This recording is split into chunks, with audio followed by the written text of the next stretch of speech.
Mauzolej Mahatme Gandhija u New Delhiju 6 desetljeća nakon njegove smrti na dan posjete stotine Indijaca. Od smrti najpoznatijeg Indijca ova je nacija prešla dugačak put od zaostale zemlje do nuklearne sile s planovima za osvajanje svemira i s jednim od najbrže rastućih gospodarstava u svijetu. Zahvaljujući milijunima visoko obrazovanih i outsourcingu nastao je stabilan srednji sloj koji se broji u stotinama milijuna.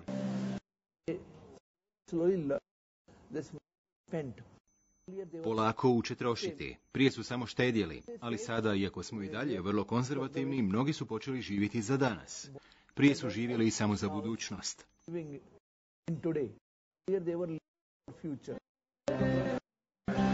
Indija je posljednjih desetljeća poput magneta privlačila strani kapital. Teško je povjerovati, ali u Mumbaiju i Rajasthanu izbrusi se 90% svih proizvedenih dijamanata u svijetu. Jedan od glavnih razloga je cijena. Rušenje jednoga karata dijamanta u Indiji stoji $10, a u Europi čak 150. Ova ogrlica, ukrašena dijamantima i rubinima, stoji pravo bogatstvo. Ova je 40.000 eura. Ovo je 46.000 eura. Brusimo i dijamante, ali Jaipur je najveći centar za brušenje dragog kamenja. Unatoč strelovitu gospodarskom razvoju, i dalje više od 300 milijuna Indijaca živi ispod granice siromaštva. Ovo je Stari Delhi, mjesto gdje se u golemoj indijskoj metropoli najbolje zrcali nerazvijena Indija. Stari Delhi je užurban i ovdje ima posla i za neobrazovane, ali samo loše plaćenog. Rikša je u ovoj gunguli od prometa glavno prijevozno sredstvo.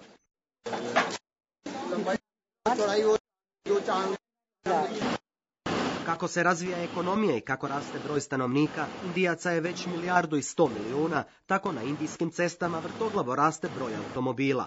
Vožnja se naizgled čini nemogućom, ali to se ovdje svladava bez teškoća, a pogotovo bez nepotrebnog živciranja.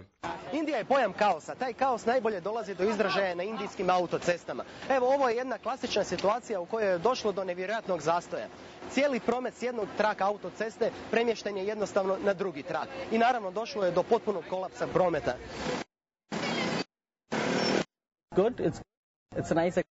Dobro je, lijepo je iskustvo, dan za danom. Svaki dan imamo lijepo iskustvo. Kada dođe do velikog zastoja, kada nastanu veliki krpljanci na cestama, onda to zna biti prilično mučno. Vrućina je vrlo velika, temperatura je blizu 40 stupnjeva, a kada će se raščistiti ovaj kaos s ceste, prilično je neizvjesno. U Indiji na dan na cestama pogine 1000 ljudi, isto toliko novih automobila izađe na ceste New Delhija. Iako su posvuda veliki infrastrukturni radovi, pogotovo u Delhiju, gdje se gradi viseća željeznica, mnogi se pribojavaju trenutka kada će na indijske ceste početi masovno izlaziti autić Nano, najjeftiniji automobil na svijetu, koji stoji samo $2000. Poznajem ljude koji su rezervirali po 3-4 automobila. Ovaj prometni kaos prema Agri nastao je zbog festivala koji je privukao oko 1 milijun ljudi. I dok jedna Indija marljivo radi i proizvodi, druga još revnije drži do religioznih običaja, posjećuje različite festivale i štuje brojna hinduistička božanstva. Hram Birla jedan je od najvećih u Delhiju i među najpoznatijima u Indiji, a svakodnevno ga posjete 1000 hodočasnika.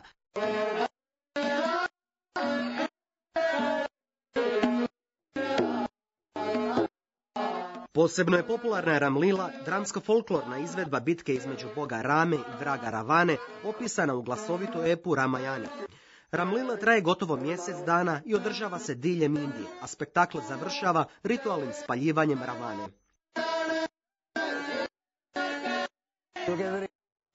Naši ljudi su zajedno od početka i novi će naraštaj također dolaziti.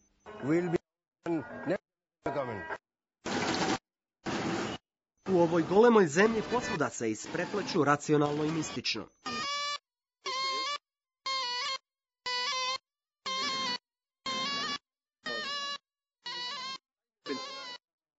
Naren Jindal iz Zagre kaže da pripada visokoj kasti, da je Brahman od Boga obdaren sposobnošću proricanja budućnosti. Čitajući mi iz dlana kaže da ću, iako prekomjerno uživam u alkoholu, doživjeti duboku starost od 93 godine. Imaćeš vrlo sretan život. Moja životna filozofija je služiti Bogu i pomagati ljudima, proricati njihovu budućnost i živjeti asketskim načinom života, kao Brahman u hramu. To je Božji dar biti Brahman. Ja sam visoka kasta.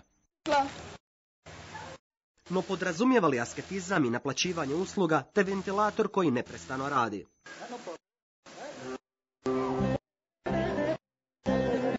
Nedaleko Džajpura, 250 godina star hram Galta, posvećen Bogu sunca, poznato je hodočašće. Hram je poznat i po majmunskoj družini koja se ovdje nastanila. S njom se nitko nije toliko zbližio kao Kanaija. Ovo je Samir i dobar je za zajednicu.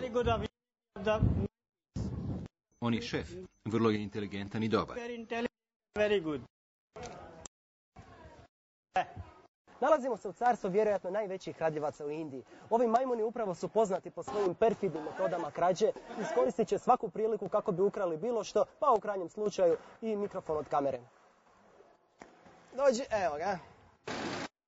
Nedaleko od monumentalnog hrama još je monumentalnija palača Ambe, a do nje je najlakše na slonovima. No da bismo mi ugodno jahali na leđima slonice Džampe, bilo je potrebno 10 godina dresure.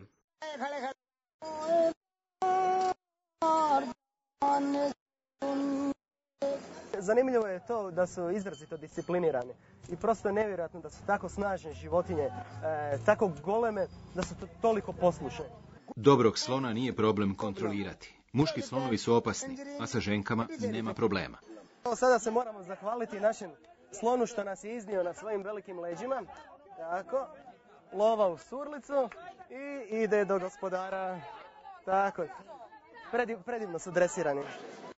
Tek na golemim povijesnim građevinama očito je što je ova nevjerojatna nacija bila sposobna sagraditi. Palače se više ne grade, ali zato se Indija priprema za nove izazove. Slanje čovjeka na mjesec, te za postizanje gospodarskog rasta od 9%. Ovdje se sve vrti oko zakona velikih brojeva.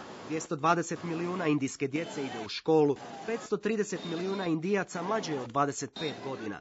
A Indijci su odavno shvatili da će u vrijeme kada je europska demografska slika sve lošija postati supersila kada barem trećina njih bude visoko obrazovana. A taj trenutak, čini se, nećemo morati dugo čekati.